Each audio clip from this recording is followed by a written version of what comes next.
ইতিহাসের পাতায় কত নেতার নাম লেখা হয় সোনার অক্ষরে, কত আন্দোলন, ক্ষমতা আর কারাবাসের গল্প ঠাঁই পায়। কিন্তু সেই ইতিহাসের প্রখর আলোর আড়ালে সবসময় থেকে যান কিছু নীরব মানুষ, যারা নিঃস্বার্থ ভালোবাসায় আগলে রাখেন প্রিয় ব্যক্তিত্বকে। তেমনই এক নাম ফাতেমা। বেগম খালেদা জিয়ার জীবনের উত্থান পতন, সংগ্রাম আর শেষ মুহূর্তের একাকিত্বের গল্পে ছায়ার মতো মিশেছিলেন তিনি। শেষ মুহূর্তেও খালেদা জিয়ার নীরব সঙ্গী ছিলেন গৃহকর্মী ফাতেমা। দীর্ঘ ১৫ বছরেরও বেশি সময় ধরে নীরবে নিঃস্বার্থভাবে খালেদা জিয়ার প্রতিটি কষ্টের মুহূর্তের সাক্ষী ছিলেন এই ফাতেমা।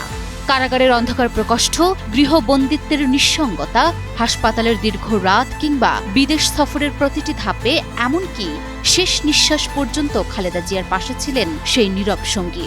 ক্ষমতা বদলেছে, সময় বদলেছে, কিন্তু বদলায়নি ফাতেমার অবিচল উপস্থিতি। বেগম জিয়ার প্রতিটি নিঃশ্বাসের সাথে মিশেছিল ফাতেমার অক্লান্ত সেবা।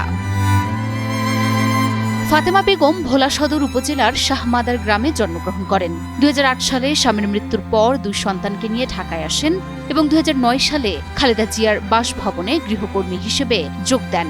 পরিচয়টা স্রেফ গৃহকর্মী হলেও সময়ের পরিক্রমায় ফাতেমা হয়ে উঠেছিলেন খালেদা জিয়ার নির্ভরতার আরেক নাম।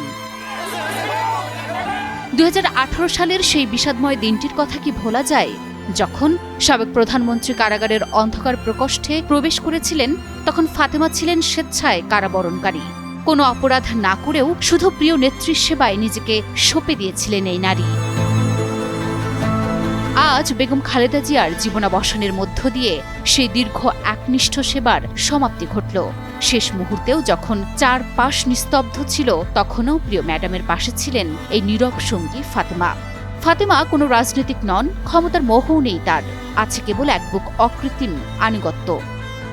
ইতিহাসের আলোয় হয়তো তার নাম খুব একটা উচ্চারিত হবে না, কিন্তু বেগম জিয়ার জীবন ইতিহাসের পাতায় ফাতেমা এক অমর নীরব সাক্ষী।